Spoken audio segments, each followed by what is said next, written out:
My name is Claire Bennett.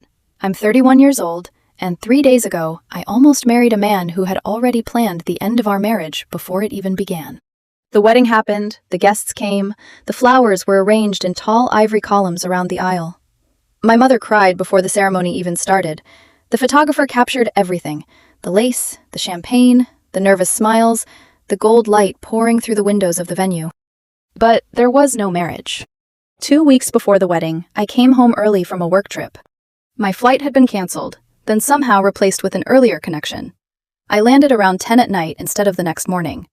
Caleb didn't know. I remember feeling almost childish with excitement as I dragged my suitcase through the quiet hallway of our apartment building. I imagined his face when I opened the door. I imagined him pulling me into his arms, laughing, saying, "You scared me." That was the version of Caleb I believed in. The apartment was dark when I stepped inside. At first, I thought he was asleep. Then I heard his voice from the bathroom. "Low. Careful. Awake." The bathroom door was cracked open maybe an inch, and the light inside cut a thin line across the hallway floor. "I know," he whispered. "Just play along until the wedding. After that, everything gets easier." I froze. My suitcase handle was still in my hand. My fingers tightened around it until the plastic dug into my palm. Caleb laughed softly. "Once we're married, I'll have legal access to everything. Her business, the properties, the accounts. She trusts me completely."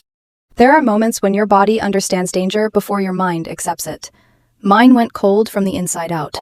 Then he said, "She has no idea. She thinks I actually love her." I pulled out my phone with shaking hands and started recording. He kept talking. He said pretending had been exhausting. He said the payout would be worth it. He asked Vanessa, his ex-girlfriend, though he had always sworn they barely spoke anymore, if they were still splitting it the way they agreed, 60-40. His voice was calm, almost bored, like he was discussing catering, not my life. Then came the part that made the floor feel like it disappeared beneath me. My lawyer said if I wait long enough after the wedding, file at the right time, and document that I contributed to her business, I can walk away with half, maybe more. I covered my mouth with my hand. Caleb had sat across from me during dinner 2 months earlier and told me prenups were unromantic. He had kissed my hand and said marriage should be about faith, not fear. Now I knew why. He talked about moving small amounts of money from the household account I funded. He talked about separate accounts. He talked about Vanessa teaching him how to make the story look believable later. He even laughed when he called me trusting.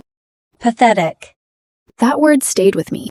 Not because it was the cruelest thing he said, but because I realized he had mistaken kindness for stupidity. He had mistaken love for weakness. When the call ended, I was already gone. I walked back out of the apartment without closing the door too loudly, got into my car, and sat in a parking garage for nearly 2 hours. I didn't cry at first. I just listened to the recording again and again, hoping I had misunderstood. I hadn't. The man I had loved for 3 years had been rehearsing my ruin. I didn't confront him that night.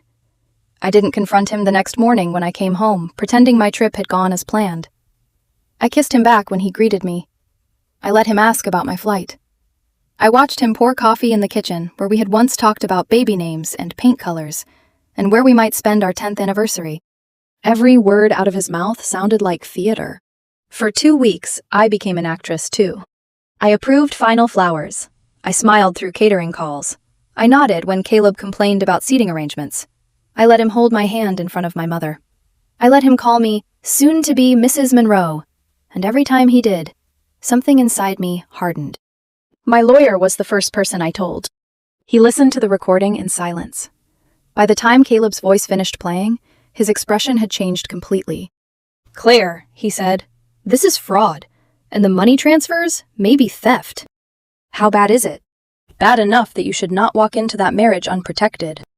"I'm not going to." Then I told him my plan. He leaned back in his chair and stared at me for a long moment. "That is nuclear," he said. I looked down at my engagement ring, at the diamond Caleb had helped me choose with my own money. "He was going to destroy my life quietly," I said. "I'm just choosing not to let him." So we prepared. My lawyer helped move my vulnerable assets into protected structures.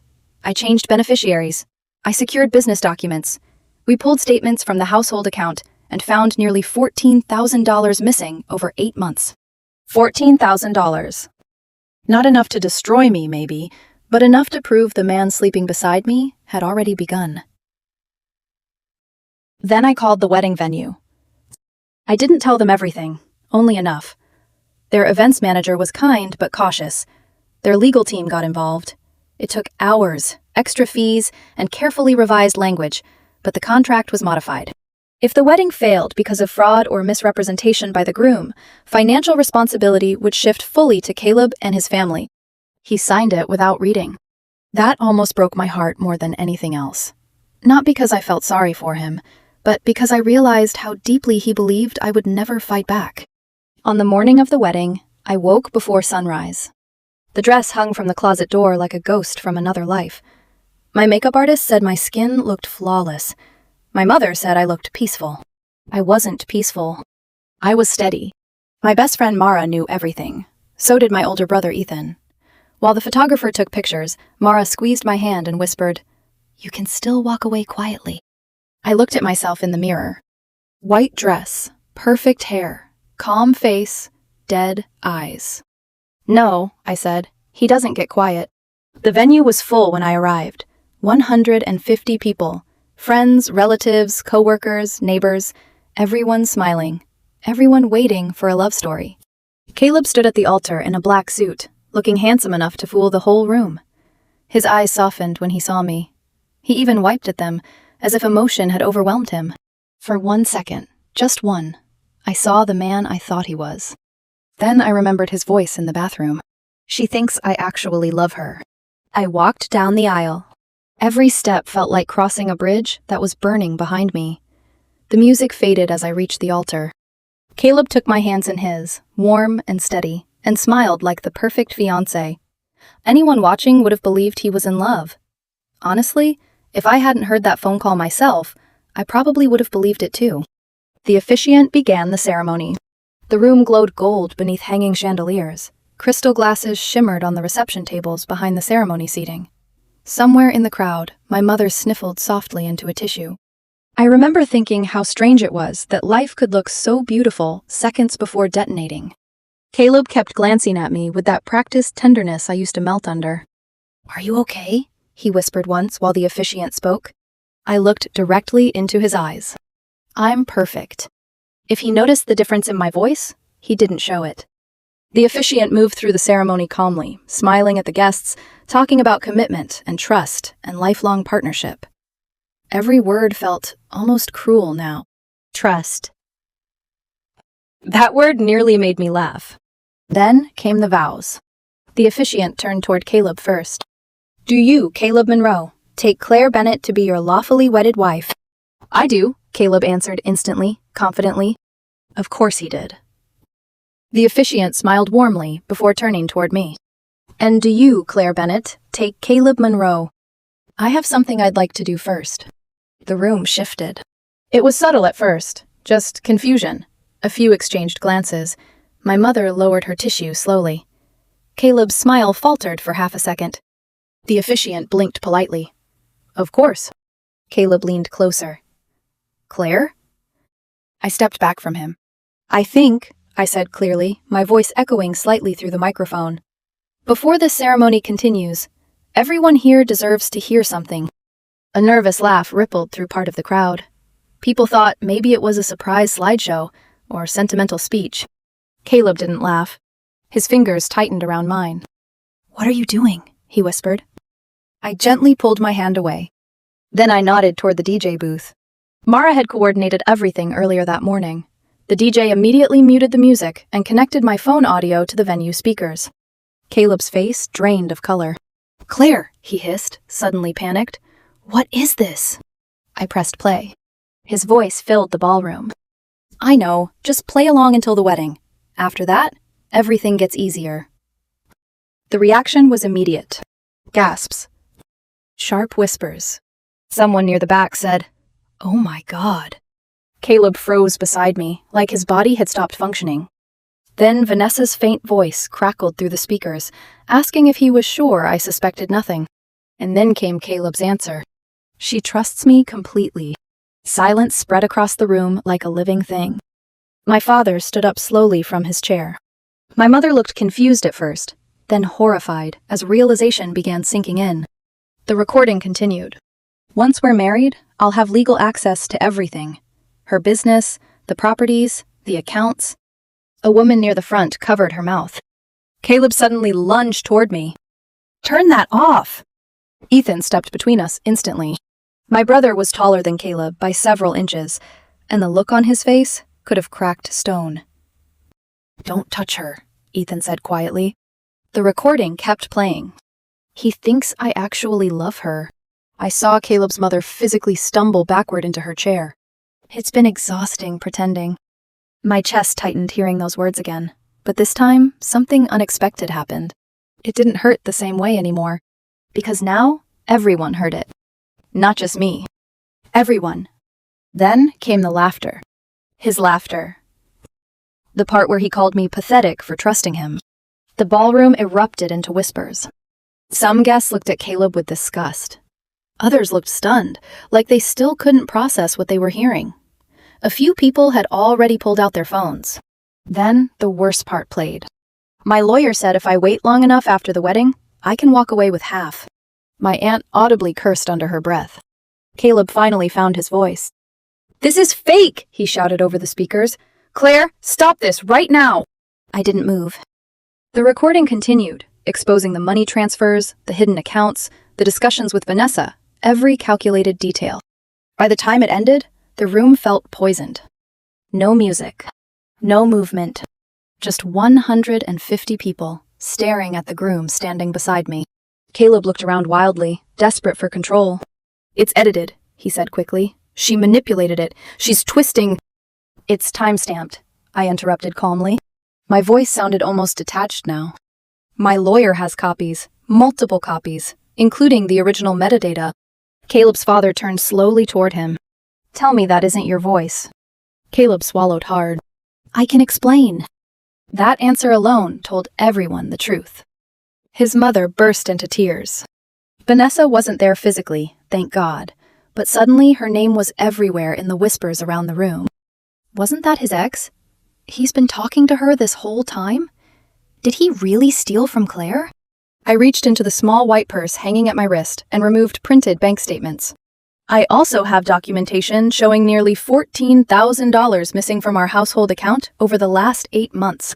Caleb looked at me like he didn't recognize me anymore. Maybe he didn't.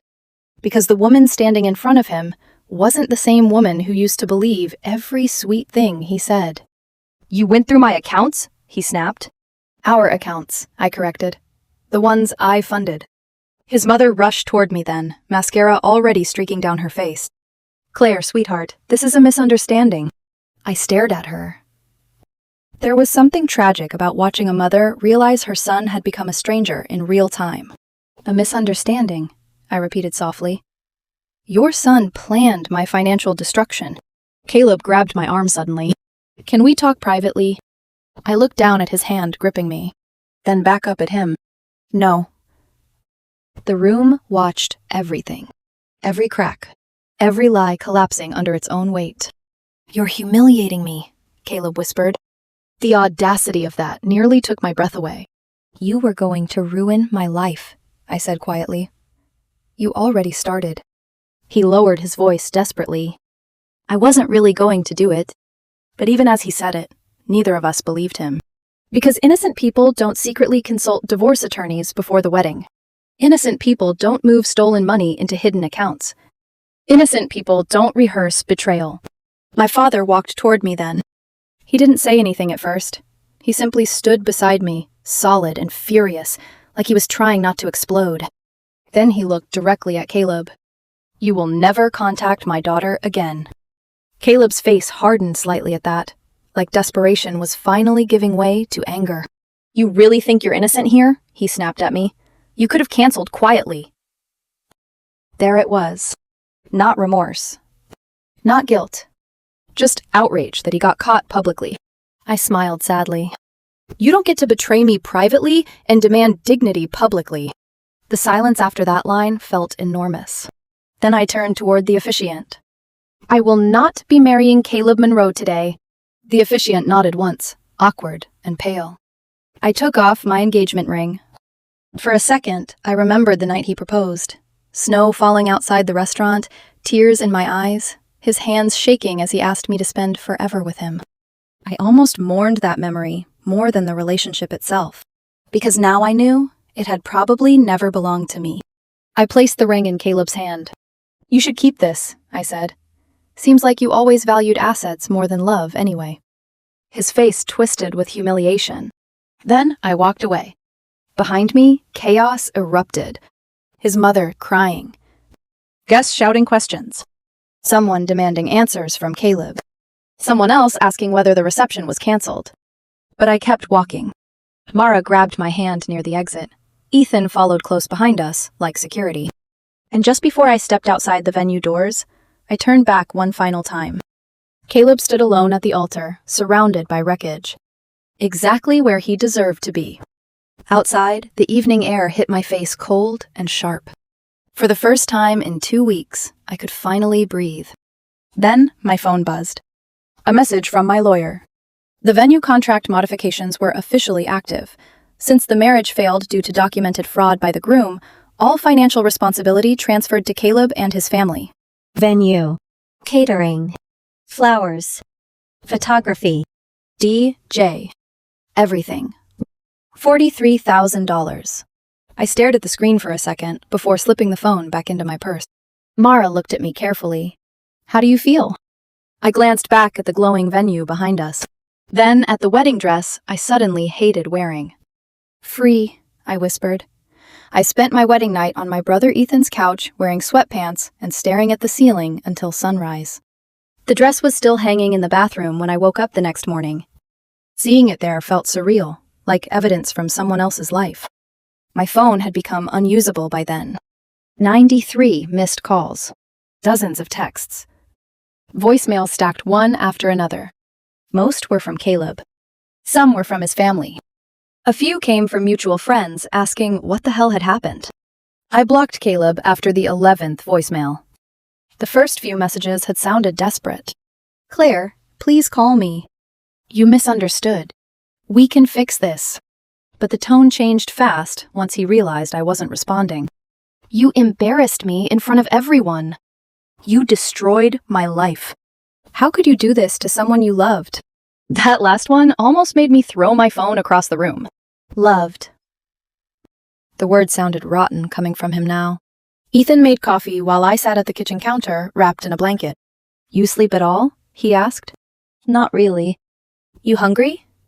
No. He slid the coffee toward me anyway. You know, he said carefully, Dad's proud of you. I looked up. What? He said most people would have folded. You didn't. Something in my chest tightened unexpectedly. Because underneath all the anger, all the adrenaline, there was grief now. Real grief. Not for Caleb as he truly was, but for the man I thought existed. The man who held me during thunderstorms. The man who kissed my forehead while I worked late nights. The man who once told me I was the safest place he'd ever known. I kept replaying those memories, wondering which parts were real, if any of them were. My phone buzzed again. This time, it was Caleb's mother. Against my better judgment, I opened the message. Claire, please, he made a mistake. He's young and stupid, but he loves you. You humiliated him in front of everyone. People are talking about our family everywhere. Please, call me so we can handle this privately. I handed the phone to Ethan silently. He read it once and scoffed. A mistake, he muttered. Parking tickets are mistakes. Fraud conspiracy isn't a mistake. Another text came seconds later. We can't afford the venue bill. That one actually made me laugh. A sharp, exhausted laugh that surprised even me. Ethan raised an eyebrow. You okay? Honestly, I said, I think that's the first funny thing I've heard in weeks. My lawyer told me to document everything. Every call. Every message. Every threat. So I screenshotted it all and forwarded it directly to him. By noon, Caleb's father called. I answered mostly because I wanted to hear what excuse they'd come up with next. You recorded my son without consent, he snapped immediately. That's illegal. No, it isn't. One-party consent state. Silence. Then anger. You planned that humiliation. No, I replied calmly. Caleb planned fraud. I exposed it. You ruined his reputation. I stared out Ethan's kitchen window at the quiet neighborhood street. Your son ruined his own reputation the second he decided to marry someone for money. He hung up on me. That afternoon, I went back to the apartment for the first time. Not alone. Ethan came with me, along with Mara. I refused to walk in there by myself. The apartment smelled like Caleb's cologne and fresh flowers from wedding gifts that had already been delivered before the ceremony. It made me nauseous. His shoes were still by the door. His jacket still hung over the dining chair. Tiny pieces of a future that no longer existed. Mara quietly helped me pack essentials, while Ethan checked every room first to make sure Caleb wasn't there. I opened the closet and froze when I saw his suit bag hanging beside my wedding dress. 2 lives prepared for a marriage that never happened. I grabbed my suitcase harder. Claire? Mara asked softly. I'm fine. I wasn't. But I needed to keep moving. While packing, I found a handwritten note Caleb had left weeks earlier on the kitchen counter. Can't wait to marry you. Love you forever. I stared at it for a long time before throwing it in the trash. Then, my eyes landed on something else. A folder partially hidden beneath a stack of mail. I pulled it out slowly. Inside were printed financial documents. My business revenue summaries. Property valuations. Investment account estimates. Detailed notes written in Caleb's handwriting. Estimated division after 1-year marriage. Projected settlement ranges. Possible leverage points during divorce. I stopped breathing for a second. This wasn't panic planning. This wasn't temptation. This was strategy. Careful. Calculated. Organized. Mara looked over my shoulder and went pale. Oh my God. Ethan muttered a curse under his breath. I took photos of every page and immediately sent them to my lawyer. Then I closed the folder carefully, like it was radioactive. That night, after we finished packing, Caleb finally appeared. We had just loaded the last suitcase into Ethan's truck when headlights turned into the parking lot. Caleb jumped out before the engine even stopped. His face looked terrible. Wrinkled clothes, bloodshot eyes, unshaven jaw. For one dangerous second, he looked human again. Broken. Then I remembered the folder. Claire, he breathed. Ethan immediately stepped between us. No. I just need 5 minutes. No. Caleb looked at me over Ethan's shoulder. Please. His voice cracked on the word. I hate that part of me still reacted to it. I hate that some stupid surviving piece of love still recognized his pain. You should leave, I said quietly. I panicked, he said fast. Vanessa got into my head. I said stupid things. I never would have actually hurt you. I stared at him. You already did. He stepped forward. I love you. That almost destroyed me. Not because I believed him. Because I used to. You made spreadsheets about divorcing me, I whispered. His face changed instantly. Tiny shift. Tiny flash of fear. You went through my stuff? I laughed bitterly. There it is. What? You're still more upset about getting caught than what you actually did. That's not true. You discussed taking half my company before we were even married. You don't understand. No, I snapped suddenly, louder than intended. You don't understand. The parking lot fell silent. You stood at that altar yesterday knowing exactly what you were planning to do to me. You let me love you while you calculated what I'd be worth afterward. Tears filled his eyes. Maybe real tears. Maybe not. I didn't know anymore. I was stupid, he whispered. You were cruel. He looked shattered then. But so was I. The difference was, I hadn't chosen this. Caleb suddenly dropped to his knees in the middle of the parking lot. Mara gasped softly behind me. Please, he said. Please don't end us like this. For a brief moment, the old Claire almost surfaced. The version of me who would have knelt beside him, comforted him, believed him. But that woman died in the hallway outside our bathroom 2 weeks earlier. There is no us, I said softly. Then I got into Ethan's truck. Caleb followed us as we pulled away, standing alone beneath the parking lot lights. I didn't look back again. The next few days became war. His family threatened lawsuits. His mother left me voicemails, calling me vindictive.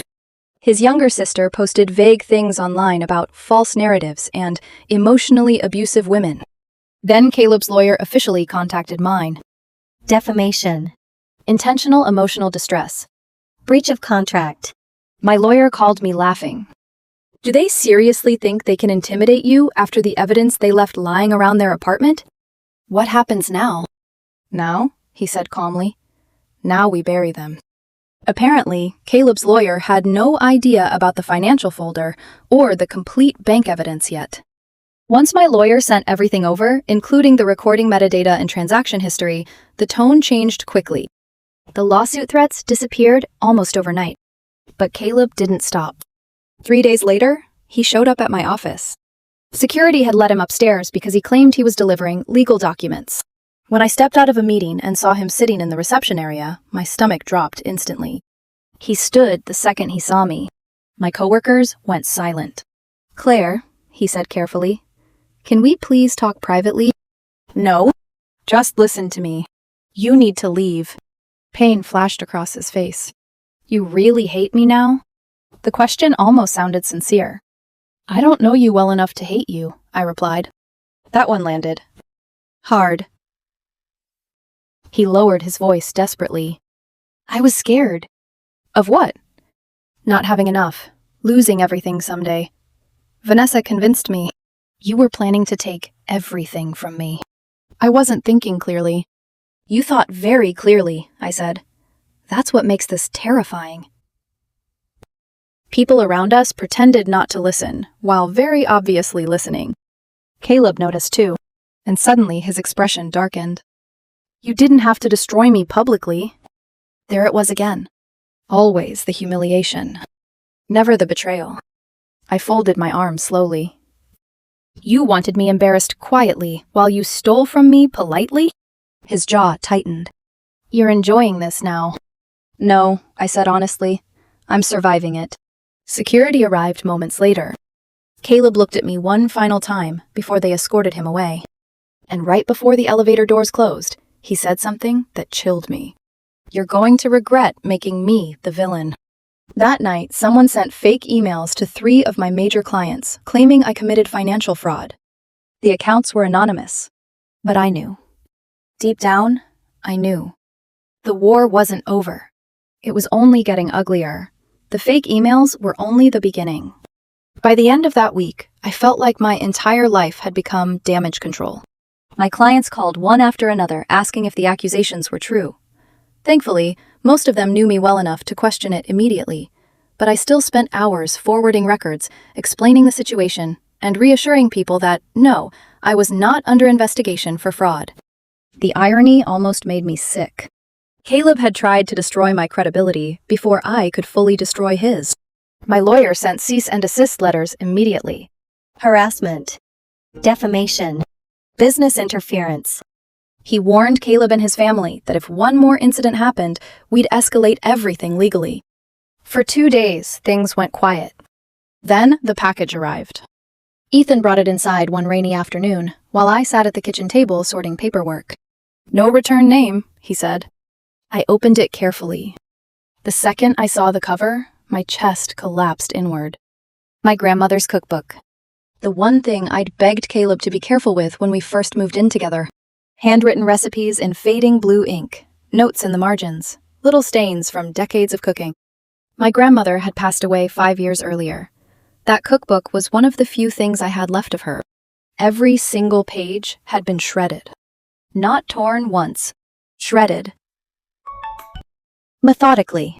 My hands started shaking so hard I dropped part of it onto the table. Ethan went pale.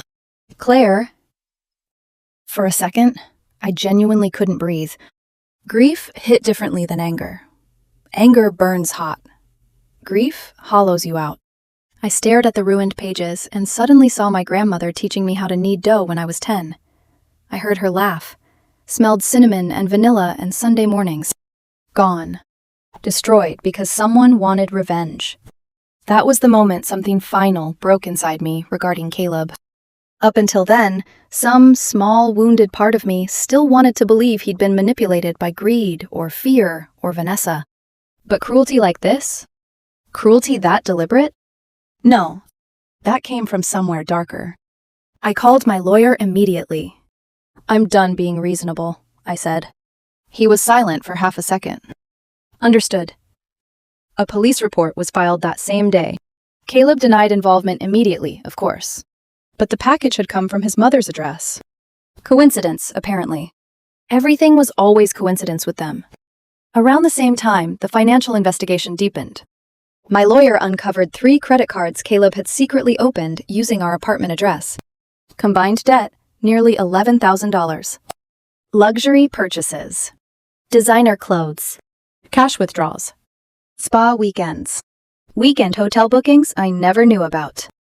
The worst part wasn't even the money anymore.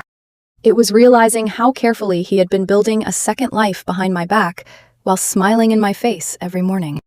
The companies confirmed I wasn't legally tied to the cards. Caleb was, which meant the debt stayed with him. Then came the real turning point. About 6 weeks after the wedding, I got a call from a woman named Denise Harper. At first, I didn't recognize the name. Then she explained she'd been one of the guests at the wedding, a friend of Mara's coworker, and worked in the district attorney's office.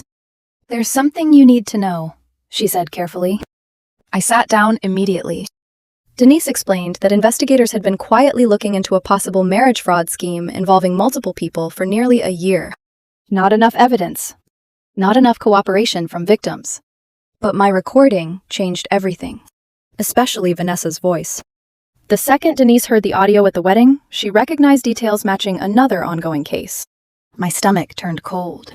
"What kind of scheme?" Denise exhaled slowly. "A long con." And then she explained it. Vanessa had allegedly been part of a group targeting financially stable people, mostly business owners or professionals with assets. The method was always similar. Build trust. Date for years. Push against prenups emotionally. Get married. Slowly establish financial dependency and contributions. Move money quietly. Then file for divorce after enough time passed to maximize leverage. Some victims lost tens of thousands. One lost over $100,000. I sat there, gripping my phone so tightly, my knuckles hurt. "You're telling me Caleb wasn't the first?" "No," Denise said softly, and he probably wasn't acting alone. For a long time, I couldn't speak. Because suddenly, every memory with Caleb felt infected. Every romantic moment. Every promise. Every soft touch. Had any of it been real? Or had I just been selected? Denise asked if I'd be willing to share all the evidence. The recording. The bank documents. The spreadsheets. The threatening messages. Everything. I said yes immediately. The investigation moved fast after that. Apparently much faster than anyone expected. 2 weeks later, arrests were made.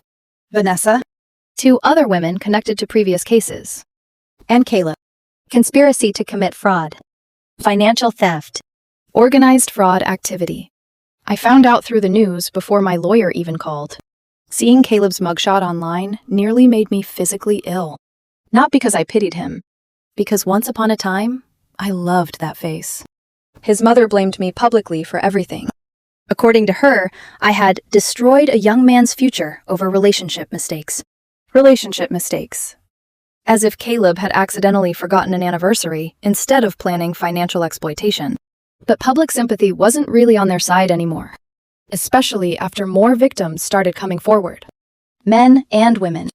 Different cities, different relationships. Same patterns, same manipulation, same aftermath. The trial would take months, maybe longer. I would probably have to testify eventually. Oddly enough, that didn't scare me anymore. Nothing could scare me after realizing the person sleeping beside me had secretly viewed my life as an investment opportunity. By month 2, the practical parts of the disaster finally started settling. The court ordered Caleb to repay the $14,000 in installments. His family settled the venue bill after failing to escape the contract. I broke the apartment lease and moved across town into a smaller place with huge windows and terrible parking. And for the first time in months, silence returned. Real silence. No voicemails. No threats. No surprise appearances. Just quiet.